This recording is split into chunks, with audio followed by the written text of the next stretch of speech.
Welcome to Truckee Talks. I'm Maya Schneider. Y2k. It's something you may be as sick as hearing about as El Nino or La Nina. But what are the implications of Y2k for the Truckee community? Will it mean disaster for us, or will January 1st come and go as any other New Year's Day does, with the football games and a little bit of a hangover? Nobody knows, and certainly Truckee Talks doesn't know. But what we're here to talk about on today's show is ways that you can be prepared not only for Y2k, but for any disaster. You really need to know the things that you should have in your house, items you should have on hand, in ways to be prepared for any sort of emergency that may occur. And certainly living in a mountain community, emergencies do happen. With us on the first segment of the show, we have Lieutenant David Baxley. Nice to have you here, Lieutenant. Thank you. And new in town. Yes, welcome. Thank you. And Captain Gary Jacobson. Jake, it's nice to have you on the show. Thank you very much for having me. Well, gentlemen, one question that a lot of people would have are, what are ways that Nevada County Sheriff's Office, Truckee Substation, concerned about Y2k, and what have you been doing to prepare for it? I think I can answer that one first. That we've been meeting and dealing with this situation for well over a year, that we've run many different scenarios. Is our equipment going to work? Is the emergency services going to be impacted by Y2k? And we don't feel it is. We have made some changes just in case. We've even gone to the point of standing on Donner Pass Road at Northwoods Boulevard and setting the traffic signal there to go through the entire system from December 31st to January 1st and standing and watching it. There was no malfunction at all. I think the information that we're trying to get across to people is the emergency services, law enforcement are ready. We have been meeting with the California Highway Patrol, the Placer County Sheriff's Department, and we've each pledged our assistance to each one of those agencies if the need arises. I don't think we're going to need the assistance because of Y2k. Mm-hmm. Maybe foul weather, the 100-year storm coming, but not as a result of Y2k. Now, Lieutenant Baxley, you've been involved with Y2k issues on a county-wide basis. Yes, I have. Since April of 1999, I've been designated as, I call myself the Y2k cop. Attending meetings throughout the state, through our mutual aid district, and in the county itself, and in Truckee. And the captain is right. We're preparing for this as no different from any other scenario through incident command training that we do on a yearly basis. We have numerous scenarios that we portray and practice. The only difference is it's a different name, Y2k, it's a different date. We train to the scenario of any disaster, any preparedness, and we're here to inform the public that we're prepared. The county is with all major incidents. We've checked with the phone companies, the utilities companies, the gas companies, everything that may impact our equipment and the public's confidence in what we're doing. We're prepared. We believe that the community will be prepared if they listen to what the county and the community have to say about the issues. Really, preparedness is what it's all about. It's not about panic, it's about being prepared. And again, I'd like to emphasize on today's show that we're not predicting any particular event with Y2k. But since it's received such media attention, and there are a lot of people out there predicting power blackouts, phone outages, and that sort of thing, and people really should be prepared for that with the type of community, the type of weather we get. I think that my biggest fear is that on New Year's night we're going to get the 100-year storm that is just going to knock out power and because of the storm situation, and people are going to construe that as being a Y2k issue, and it's not really. That it's a storm. So we're recommending to people that have lived here and or maybe new to the area, take the precautions that you would on a normal winter and have the provisions and what you need available to get through a serious situation in a storm. Well, let's back up a little bit, Jake. We talk about provisions people should have on hand. Let's talk about that. What should people have on hand in their homes every year? We're recommending that the people stock up with an additional amount of food supplies, canned goods, bottled water, as they would any other normal preparedness for a winter or even summer, because an earthquake might hit during the middle of summer, and we would have to have our public prepared for that. Batteries for flashlights, batteries for radios, make sure that they're furnaces and generators, if they have generators for backup power already. Truckee is a little bit more prepared power-wise and telephone-wise than the western side of the county, believe it or not. The infrastructure up here is, you get snow and lots of it every year. In Nevada City, we might have 2 or 3 snowfalls a year and no major ones except every 10 years. So the power goes out in Nevada City more readily than it does in Truckee. We want the public to be aware, don't panic if the power goes off. It goes off every 4 or 5 times a year in Nevada City. The phones go out.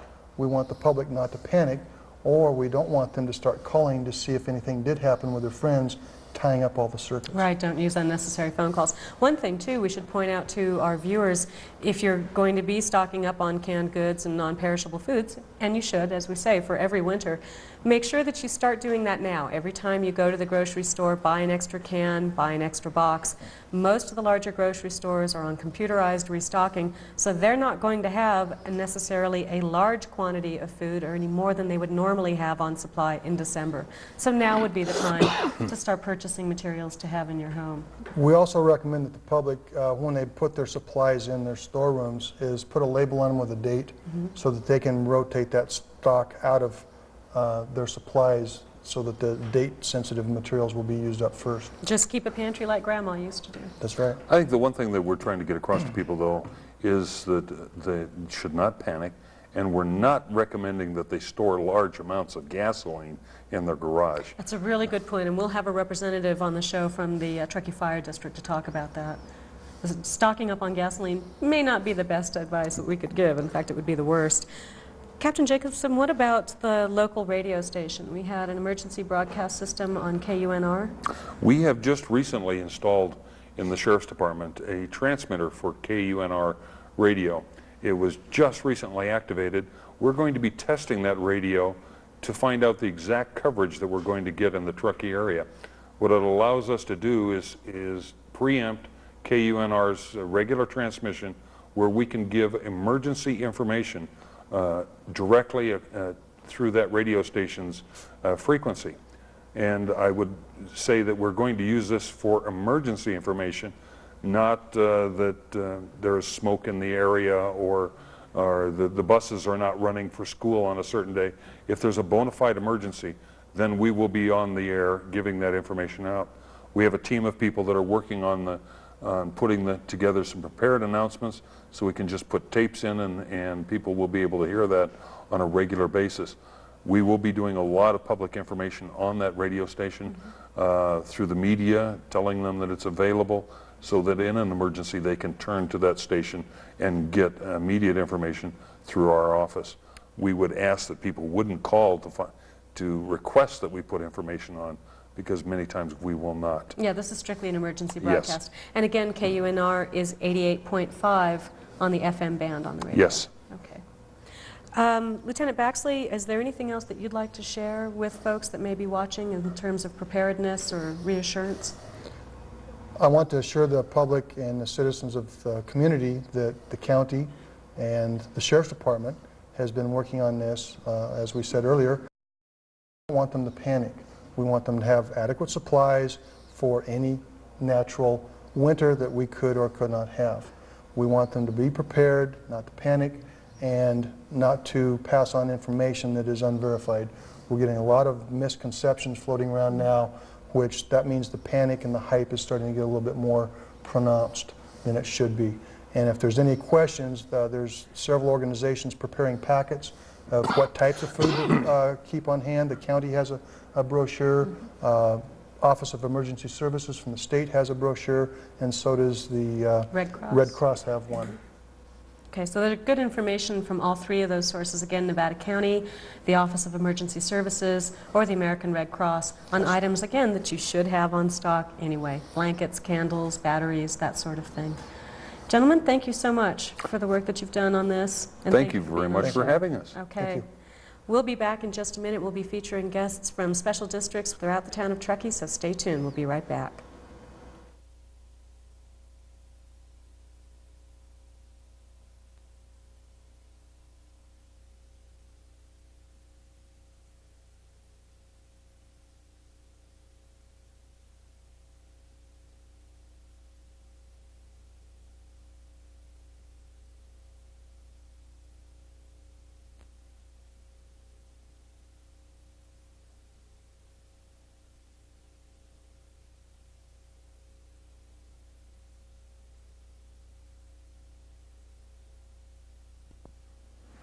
Welcome back to the show. We're talking about Y2K. Really what we're talking about is general emergency preparedness for any winter season.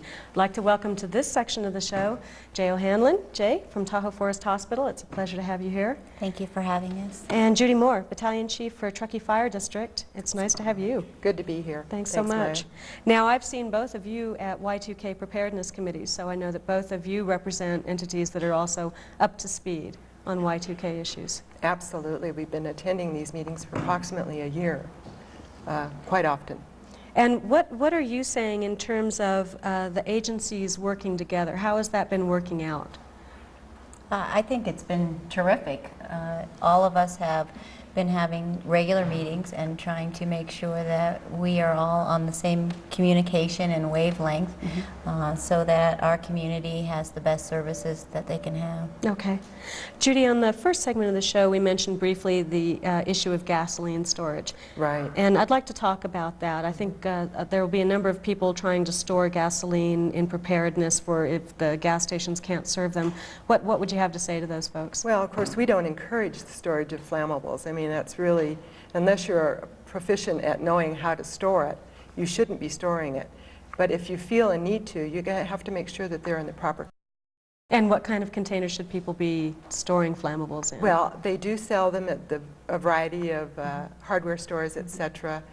If they need any help, they're welcome to call our prevention department at the fire department, and they will help.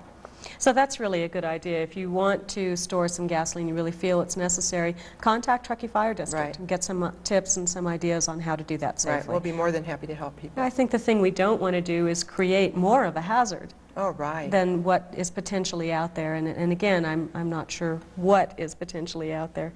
Jay, what about Tahoe Forest Hospital? What are some of the concerns about power, and how have you addressed making sure that you're ready for anything that may happen? Well, hospitals are normally prepared for disasters. We have 2 internal and external disasters every year to prepare. So we look at Y2K as an opportunity to just fine-tune our disaster skills. So we have enhanced some of our plant. We have replaced some equipment. We've worked on and tested our biomedical equipment to assure that we are ready for all of those issues. And we're working on the computer systems, of course. And we're feeling really good about having the opportunity to use Y2K to relook at everything that we normally prepare for anyway. And that's a good way to look at it. It really is an opportunity for all of us to do a second look and make sure that we're up to speed. Very much so. I know the fire department, we have in place now a contingency plan. What if something should happen, like, you know, a Y2K incident? And so we have made a quite lengthy contingency plan on what to do to help people. And of course, your 2 districts really specialize in disasters, That's if you will, either taking care of them after the fact or trying to prevent them and take care of them as they occur. Right. So certainly there would be some expertise here. If people wanted more information, would they be able to contact your separate districts and get information on how you're preparing? Absolutely. Certainly. If you look on our website, we have our Y2K information as well as the phone numbers to call if you need information. Now, what is the website for Tahoe Forest Hospital? It's tfhd.com. That's about as easy as it gets. That's okay. Judy, how about the fire district? What are the best ways to get a hold of you or information about fire district? Well, they can call me directly at the fire station downtown Truckee, and that number is 582-7850. And I'll be more than happy to send them our contingency plan if they would like to see it. Can you give us just an outline of what that contingency plan is like? Well, as Jay said, you know, we really are prepared for emergencies. That's our business. We never know, you know, with a call what's going to happen, and so we have to be prepared. Our contingency plan is the what if, staffing fire station, if electricity goes out, how are we going to deal with that? We have pretty much everything in place, but we really honestly feel that there's not going to be a problem. We've got so many assurances from so many people that state they don't see any reason why we should have a problem. And that's reassuring to hear. Very much. I think what people really need to know is that these meetings have been ongoing for a while, that the different districts and the different safety officers in the community have been preparing for anything that may go on. But really we have a high level of confidence that there won't be any major issues. Certainly nothing more major than what we've had to deal with in the past, whether it's a 10-foot dump, as Captain Jacobs said, the 100-year storm. It could all happen on January 1st, and it wouldn't be unusual for us to see that. Right. No, Okay. it would be pretty much in some of the things that we've seen before. Okay. Yeah. All right, so I'd like to say one thing, Yeah. Maya, and that is for personal accountability. People should make sure that they are able to care for themselves, food, water, whatever is necessary, so that they're not necessarily looking at another agency to help them out. We are for emergency services, and we want people to know that if there is fire or a need for an ambulance, medical services, you know, we're going to be right there on Johnny on the spot, as we always are. But to please try to be, you know, personally accountable for your own self-sufficiency. that's a really good point, and I think more people really have to hear that message. We don't want to spread panic. We don't think panic is appropriate here. But it is appropriate for every single citizen to be prepared for any disaster. And again, growing up in an earthquake zone, I learned to duck, cover, and hold. I learned to get into a doorway, whatever the mode was at that time. And we always had bottled water at home, and we always had extra batteries that we changed once a year. Simple things that we really should all be doing anyway to make sure that we're prepared. And Judy, I really appreciate that personal accountability statement. I think it's important that we all do take personal accountability and make sure that we are all individually prepared as well. Absolutely. I think also because we are expecting large amount of people who will be coming to our community, that it's very important that we are accountable for ourselves. And if the storm hits, stay home. Yeah, exactly. Jay, Judy, thank you both so much for being on the show and for sharing with us the ways that your districts are being prepared. It's Thank you. very Thank you reassuring. so much. All right. We'll be back in just a minute. We have a couple of more people to talk to about emergency preparedness in our community. Stay tuned.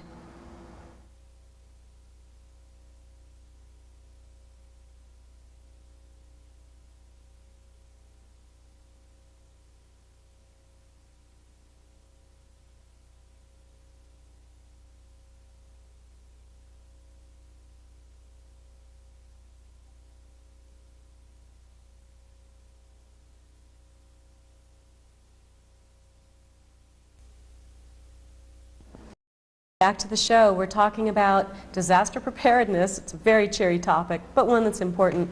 And on this segment of the show, I'd like to introduce to you Tamara Blanton from the town of Truckee. Nice to be here. Tamara, it's good to have you here. Thank you. And Scott Terrell from the PUD. Yeah, thanks for having me. Scott, great to have Thank both you. of you here. Now, I know that both of you have been also involved in this ongoing planning for Y2K. Scott, tell me about what the PUD has been doing. Truckee Donner PUD, we've been involved with the exercises that are going to be going on with the Emergency Operations Center that the town and the other special districts are conducting. As far as our district goes and our preparation for Y2K, like was mentioned earlier, we've been around since 1927, and there have been a lot of storms over the years, and the system is built to maximize its reliability under all kinds of different circumstances. Of course, there are situations that could be beyond our control, such as transmission and generation issues far outside the area, but Truckee Donner PUD has been going through all the proper protocol to prepare for Y2K. That's good to hear. And it was also encouraging to hear what Lieutenant Baxley had to say in the first segment of the show about our power actually being more reliable than other areas in the county. And I think that speaks well for the Truckee Donner PUD.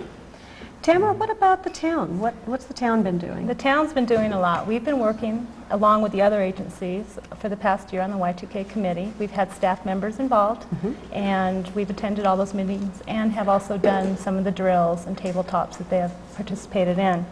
Some of the things the town has done itself is to look at public works especially, because that's probably the most important part, along with law enforcement, to get ready for.